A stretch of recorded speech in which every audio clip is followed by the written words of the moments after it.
The man sat alone in the University of Chicago Medical Center corridor, hands trembling as he stared at the pediatric neurology door.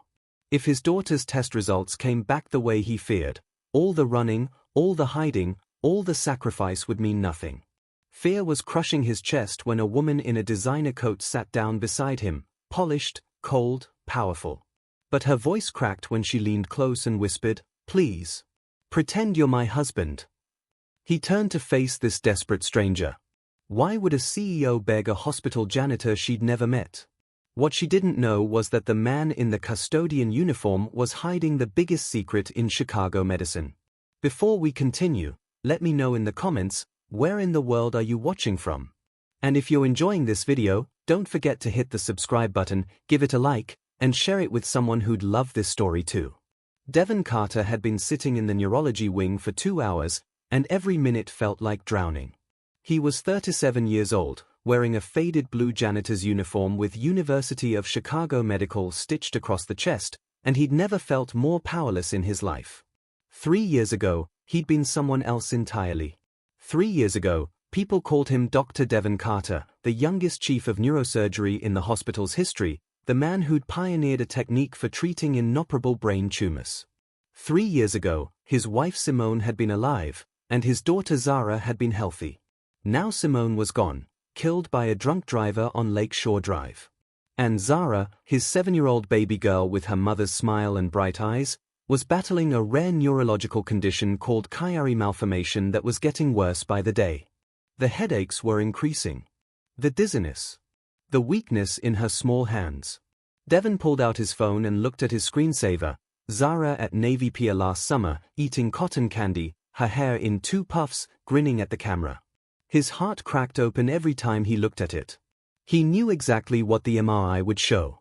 He'd read enough scans in his former life to recognize the symptoms. But knowing and hearing it officially were 2 different kinds of pain. His hands were shaking when his phone slipped from his grip and clattered to the floor. Before he could bend down, a woman beside him picked it up. Devon hadn't even noticed her sit down. She glanced at the screen, at Zara's face, and something flickered in her eyes. Longing, maybe. Or recognition of love she'd never experienced. She handed the phone back without speaking. Devon muttered, "Thank you," and studied her for a moment. Everything about her screamed money and power. The tailored coat probably cost more than 3 months of his janitor salary. Her posture was rigid, controlled, like someone used to being photographed. Diamond earrings caught the fluorescent light. Yet here she was, in the same waiting area, same fear in her eyes, waiting for results that could change everything. Her name was Isabella Russo, though Devon didn't know that yet.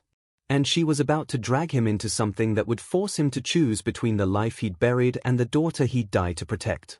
Hey, if you're still with me right now, I really appreciate you. Please don't forget to hit the subscribe button, give this video a like, and share it with someone who'd enjoy stories like this. Isabella Russo was the CEO of Russo Medical Technologies, one of the largest medical device manufacturers in the Midwest. For 15 years, she'd built her reputation on being untouchable. Ice Queen. Corporate shark. She'd closed deals worth hundreds of millions while men twice her age tried to intimidate her across boardroom tables. But none of them knew she was here today. None of them knew about the mass they'd found in her brain 3 weeks ago, or the splitting headaches that had been getting worse, or the fact that she'd driven herself here because she had no one else to call. The neurology wing was quiet except for the hum of machines and shuffling nurses. Isabella sat perfectly still, phone dark in her lap, not scrolling, not typing, just sitting there like a statue, trying not to think about what the biopsy results might say. Then the elevator opened, and everything changed. A man in his late 50s stepped out, dressed in an expensive suit, silver hair perfectly styled. Behind him was a younger woman in business attire, carrying a tablet. Dr. Kenneth Harper. Isabella's spine went rigid. Kenneth Harper was on the board of directors at her company. More than that, he was leading a faction trying to push her out, arguing that Russo Medical needed stable leadership, his code for a married man with a family, not a single woman who worked 80-hour weeks. The merger with the New York firm was 2 weeks from closing. If Kenneth found any weakness, any instability, he'd use it to destroy her. He spotted her immediately, and his smile sharpened like a knife. Isabella. He walked over, his voice dripping with false concern. What are you doing here? In neurology? His eyes scanned the waiting area. And where's your husband? Oh, wait, he tilted his head mockingly. I forgot. You don't have one, do you? Isabella's jaw tightened. She knew exactly what he was doing. If word got back to the board that she was sick, alone, unstable, vulnerable, they'd vote her out before the merger ink dried. Kenneth pressed harder.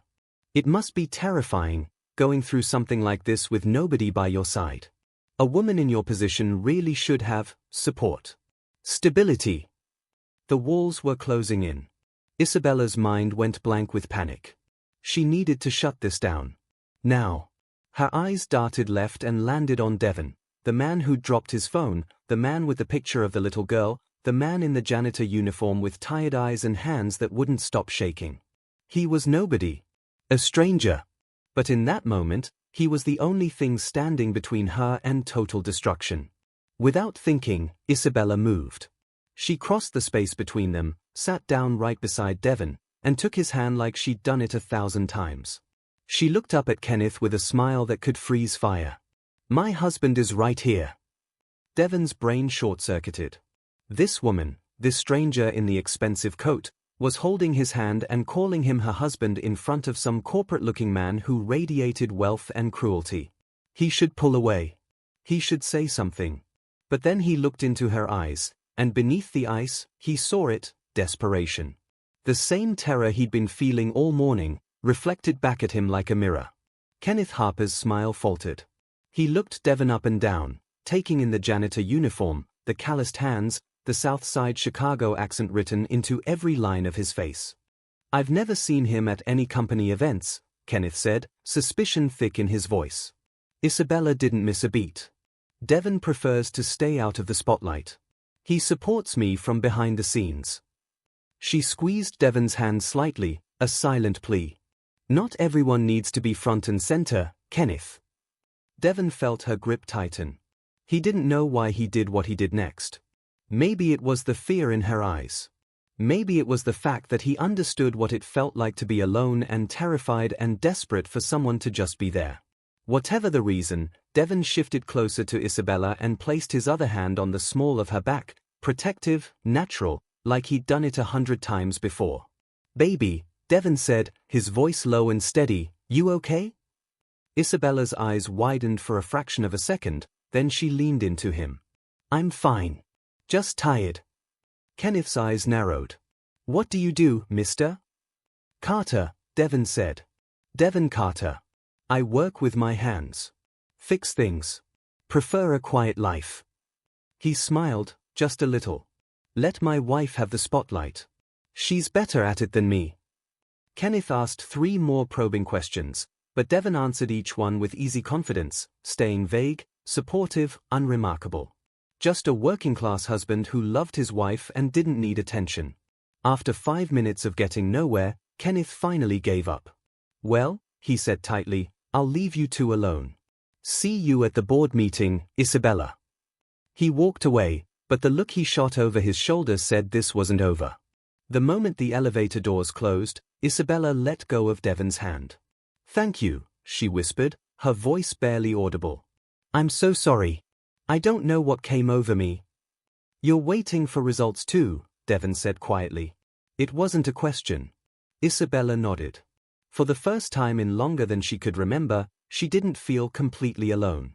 But neither of them noticed the third person watching from across the hall, a man in surgical scrubs, standing near the nurse's station, staring at Devon with growing recognition and rage.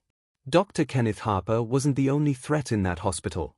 Dr. Bradford Stone stood frozen near the nurse's station, a surgical mask hanging loose around his neck, his eyes locked on the man in the janitor uniform. It couldn't be.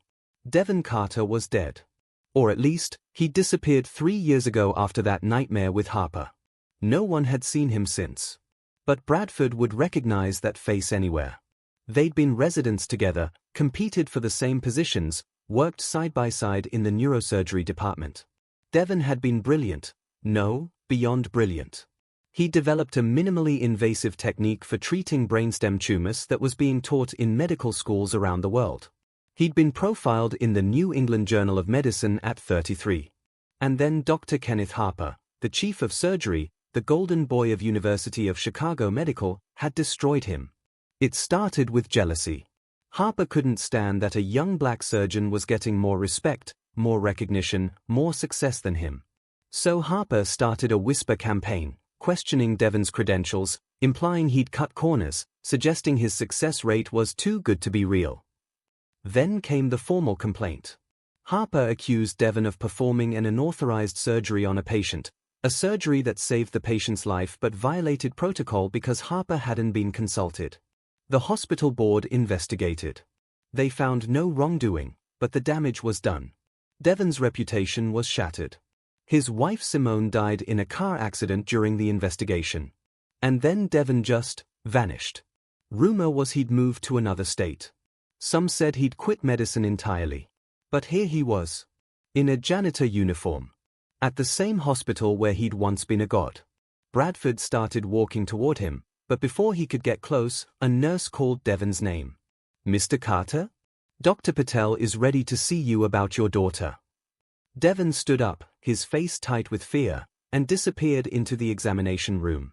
Bradford stood there, his mind racing. Why was Devon Carter pretending to be a janitor? And what would happen if Kenneth Harper found out he was back? Devon sat across from Dr. Patel, a kind Indian woman in her 40s with soft eyes that had delivered too much bad news in her career. "Mr. Carter," she said gently, pulling up the MRI images on her screen. "Zara's Chiari malformation has progressed. The cerebellar tonsils are herniating further into the spinal canal. She's going to need surgery." Devon already knew this. He'd known it for weeks. But hearing it spoken aloud made it real. "How soon?" His voice was hoarse. "Within the next 2 weeks. The procedure is delicate, but Dr. Harper is one of the best." "No." The word came out harder than Devon intended. "Not Harper." Dr. Patel frowned. "Mr. Carter, Dr. Harper is the chief of neurosurgery. He's the most qualified." "I don't care. Anyone but him." Dr. Patel studied him for a long moment, then made a note. "I'll see who else is available. But I have to tell you, the wait list for other surgeons is 6 to 8 weeks. Zara doesn't have that kind of time." Devon felt the walls closing in. He couldn't let Kenneth Harper anywhere near his daughter. But he also couldn't perform the surgery himself. He didn't have hospital privileges anymore, didn't have a license to practice in Illinois, didn't officially exist as Dr. Devon Carter. "I'll figure it out," Devon said, standing. "Thank you, Dr. Patel." He walked out into the corridor, his heart pounding, and nearly collided with Isabella. She was pale, her hands shaking slightly. "Bad news?" Devon asked quietly. Isabella nodded. "Glioblastoma. Stage 3. They want to operate immediately, but..." She took a breath. "The tumor is in a location that only a handful of surgeons in the country can access without causing permanent damage. And the one surgeon they recommended..." Devon had a sinking feeling. "Let me guess. Dr. Kenneth Harper." "How did you know?" "Because he's the chief of neurosurgery here, and he's a narcissist who makes sure everyone knows he's the best." Isabella looked at him sharply. "You know him?" Devon's jaw tightened. "Yeah. I know him." Before Isabella could ask more, her phone rang. She answered, listened for 30 seconds, then her face went white. "What?" Devon asked. "That was my assistant. Kenneth just called an emergency board meeting. He's pushing for a vote of no confidence. If I'm not there in person tomorrow, I lose my company." "Can you go?" "They want to schedule my surgery for tomorrow morning. If I don't show up to the board meeting, Kenneth wins. If I don't get the surgery, I could die within 6 months." Devon looked at this woman, this stranger who'd grabbed his hand in desperation an hour ago, and saw himself reflected back. Trapped. Alone. Running out of options. "There might be another way," Devon said slowly. "What do you mean?" Devon hesitated. If he told her the truth, everything would change. The life he'd built in the shadows, the safety of anonymity, the protection from Kenneth Harper's reach, all of it would be gone. But his daughter needed surgery. This woman needed surgery. And Kenneth Harper needed to finally pay for what he'd done. "I'm not actually a janitor," Devon said quietly. "My name is Dr. Devon Carter. And 3 years ago, I was the best neurosurgeon in this hospital." Isabella stared at him, her expression cycling through disbelief, confusion, then sharp calculation. "You're that Dr. Carter?" Her voice was barely a whisper. "The one who developed the Carter technique for brainstem tumors? The one who disappeared?" Devon nodded. "I read about you in Forbes. They called you the future of neurosurgery. You were supposed to." She stopped. "Why are you working as a janitor?" Devon's voice was flat, emotionless. 3 years ago, Kenneth Harper accused me of malpractice. It was bullshit, pure jealousy and racism dressed up as professional concern. The hospital board cleared me, but the damage was done. My reputation was destroyed. Then my wife died in a car accident during the investigation, and I just broke." He looked down at his hands. "I walked away from medicine. Changed my name legally, got this job under my middle name, Devon Matthews. Figured I could stay close to medicine without being in it. Then Zara got sick, and I realized I'd made a terrible mistake. But by then, I'd let my licenses lapse. I can't legally practice anymore." Isabella's mind was racing. "But you could still perform surgery. You have the skills." "Not legally. Not without a license. And definitely not with Kenneth Harper running this hospital." "So what are you suggesting?" Devon met her eyes. "I'm suggesting that I operate on you. Privately. Off the books. Tonight, before your board meeting tomorrow." Isabella's breath caught. "That's insane. If we get caught." "We won't. I still have access to the surgical suites through my janitor clearance. I know which operating rooms have the equipment we need. And I know how to avoid the security cameras. This could destroy both of us. Or it could save your life and give you the strength to walk into that board meeting tomorrow and destroy Kenneth Harper instead." Isabella looked at this man, this stranger who'd become her fake husband, who turned out to be a ghost from Chicago medicine's past, and made a decision that would change everything. "Okay," she said. "Let's do it."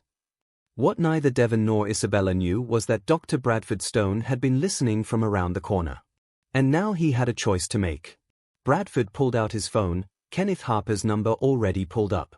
One call and he could tell Harper that Devon Carter was back, working as a janitor, planning an illegal surgery.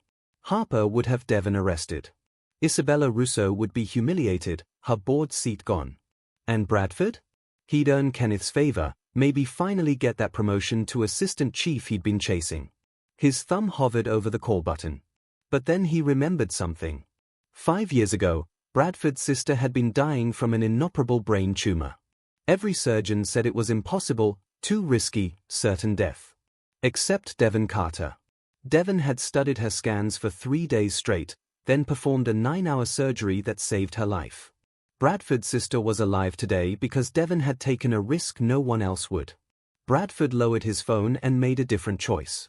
He walked around the corner and stood in front of Devon and Isabella. "I'm in," Bradford said. "Whatever you're planning, you're going to need an anesthesiologist. And I'm the best one in this hospital." Devon's eyes widened. "Bradford. Don't argue. You saved my sister's life. Now let me help save hers." He nodded toward Isabella. "Besides, Kenneth Harper is a cancer in this hospital, and it's time someone cut him out." Devon looked between Bradford and Isabella, then nodded slowly. "Okay. We do this tonight. Midnight. Operating room 7. And if anyone finds out..." He didn't finish the sentence. They all knew what was at stake. Midnight at University of Chicago Medical Center. Operating room 7 was dark when Devon, Isabella, and Bradford entered through the staff entrance. Devon's janitor keycard worked perfectly, no alarms, no security flags. Isabella changed into a surgical gown, her hands shaking slightly as Bradford prepped the anesthesia. "You sure about this?" Bradford asked Devon as they scrubbed in. "No," Devon admitted. "But I'm more sure about this than letting Kenneth Harper touch her brain." 20 minutes later, Isabella was under, and Devon was staring at the MRI scans mounted on the light board. The tumor was exactly where the report said, deep in the temporal lobe, wrapped around critical blood vessels and language centers. One wrong move and Isabella would lose the ability to speak. Half a millimeter too deep and she'd stroke out. But Devon had done this surgery 100 times before. His hands remembered. "Scalpel," he said quietly. Bradford handed it to him, and Devon made the first incision. For the next 4 hours, Devon Carter stopped being a janitor and became himself again. His hands moved with absolute precision, cauterizing vessels, retracting tissue, navigating the landscape of Isabella's brain like a map he'd drawn himself. Bradford watched in awe. "You really are the best. Just focused." At 3:47 a.m., Devon removed the last piece of tumor and held it up to the light. "Got it. All of it." He'd done it. Clean margins, no damage to surrounding tissue, blood loss minimal. As Bradford began closing, Devon finally allowed himself to breathe. That's when the operating room door burst open. Kenneth Harper stood in the doorway, 2 security guards behind him, his face twisted with rage. "What the hell is going on here?" Devon's blood turned to ice. Kenneth Harper walked into the operating room like he owned it, which, technically, he did. His eyes moved from Devon to the unconscious Isabella to Bradford, then back to Devon. Recognition flickered across his face, then widened into shock. "Devon Carter." Kenneth's voice was venomous. "I heard a rumor you were skulking around my hospital, but I didn't believe it. The great Dr. Carter, reduced to a janitor." He smiled cruelly. "How the mighty have fallen." "Get out, Harper," Bradford said. "This is a sterile environment." "This is an illegal surgery," Kenneth snapped. He pointed at Devon. "This man doesn't have privileges at this hospital. He doesn't have a medical license in Illinois. And he's operating on one of my patients without authorization." "She's not your patient," Devon said coldly. "She refused you. She was scheduled for surgery with me tomorrow. And instead, you, a disgraced, unlicensed janitor, are performing brain surgery in my operating room." Kenneth pulled out his phone. "I'm calling the police. You're going to prison for this." "Do it," Devon said. "Call them. But while you're at it, you might want to explain to those police officers why 17 of your patients over the last 3 years have suffered complications that match a pattern of surgical negligence." Kenneth froze. "What are you talking about?" "I'm talking about the fact that I've spent 3 years working in this hospital, cleaning operating rooms, and I've seen things. Chart discrepancies. Equipment malfunctions that were logged but never investigated. Patients who went into your OR with good prognoses and came out with permanent damage." Devon stepped closer. "I'm talking about the fact that you've been covering up your mistakes by blaming nurses, anesthesiologists, anyone but yourself. And I have documentation for all of it." Kenneth's face went white. "You're lying." "Am I?" Devon pulled a flash drive from his pocket. 3 years of evidence. Every surgical report you falsified. Every complication you buried. Every family you lied to. Bradford's eyes widened. "Devon, is this true?" "I've been building a case," Devon said, not taking his eyes off Kenneth. "I just needed one more piece of evidence. Something that would prove intent, not just incompetence." Devon turned to the security guards. "Did Dr. Harper tell you why he's really here tonight? It's not about protecting patients. It's because Isabella Russo was about to expose him." "That's insane," Kenneth started. "Is it?" Isabella's company manufactures surgical equipment. 2 weeks ago, she discovered that defective equipment your department purchased, despite her company's warnings, has been used in multiple surgeries. Equipment you approved. And tomorrow, she was going to present evidence to the board that you accepted kickbacks from a competitor in exchange for buying their inferior products. Kenneth's face went from white to red. "You can't prove any of that."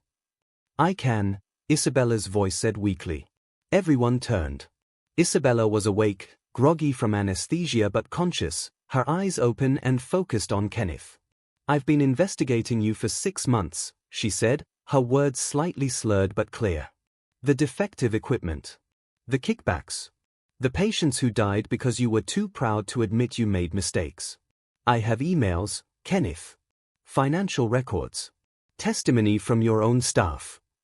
She smiled slightly. And tomorrow at that board meeting?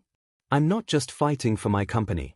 I'm presenting a formal complaint to the Illinois Medical Board with enough evidence to have your license revoked permanently. Kenneth stumbled backward. You can't. Watch me. Kenneth looked at the security guards, then back at Devon and Isabella, his empire crumbling in real time.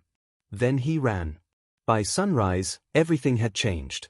Kenneth Harper was in police custody, arrested for fraud, malpractice, and evidence tampering. The Illinois Medical Board had launched an emergency investigation. Isabella Russo walked into her board meeting at 9 a.m. with a surgical bandage wrapped around her head, Devon Carter at her side, and a flash drive containing enough evidence to send Kenneth to prison for a decade. The board voted unanimously to remove Kenneth from his position and to support Isabella's merger. But the biggest surprise came 3 days later. The University of Chicago Medical Center's interim chief of surgery, Dr. Bradford Stone, held a press conference. 3 years ago, this hospital made a terrible mistake. We allowed a brilliant surgeon to be driven away by jealousy and racism. Today, I'm announcing that Dr. Devon Carter has been fully reinstated with privileges at this hospital. Additionally, the hospital board has issued a formal apology and has offered Dr. Carter the position of Chief of Pediatric Neurosurgery. Devon stood at the podium, his daughter Zara beside him, holding his hand. I accept, he said simply. The reporters erupted with questions, but Devon only answered one. Will you be operating on your daughter? Devon looked down at Zara, who smiled up at him with complete trust. Yes, he said. That's what fathers do. They protect their children. No matter what it costs. 2 weeks later, Devon performed a perfect surgery on Zara. She was recovering beautifully. Isabella visited them in the hospital, her own incision healing, her company stronger than ever. Thank you, she said to Devon. For everything. Thank you for grabbing my hand that day, Devon replied. Zara looked between them, ice pop melting in her hand. Daddy, is Miss Isabella your pretend wife or your real girlfriend? Devon's face went red. Isabella laughed, a real laugh, unguarded and free. Out of the mouths of babes, she said. Devon smiled, and for the first time in 3 years, he felt like himself again. Not the janitor. Not the disgraced surgeon. Just Devon. A father. A doctor. A man who'd learned that sometimes, the greatest strength comes from admitting you need help. 6 months later, Devon Carter published a groundbreaking paper on surgical ethics and accountability that became required reading in medical schools across the country. Kenneth Harper was sentenced to 8 years in prison for fraud and manslaughter. Isabella Russo's company thrived, and she and Devon began a relationship, slowly, carefully, 2 people who'd learned that real connection was worth more than any empire. And Zara? She drew a picture in art class, a tall man in scrubs, a woman in a business suit, and a little girl with 2 puffs, all holding hands under a big yellow sun. Her teacher asked her to describe it. That's my family, Zara said simply. The people who showed up when it mattered. Sometimes the people who save us aren't the ones with the most power or the biggest titles. They're the ones brave enough to whisper, "Pretend you're my husband," to a stranger in a hospital corridor. They're the ones who hold hands in the dark and refuse to let go. They're the ones who risk everything to do what's right, even when the world says it's impossible. Because real strength isn't about never falling. It's about who's standing beside you when you do. And sometimes, the janitor in the corner is exactly the hero you need. If this story moved you, if you believe in second chances and standing up to bullies, drop a comment below and let me know. And subscribe for more stories about ordinary people doing extraordinary things when the world counts them out. Because everyone has a story. And everyone deserves a chance to be seen.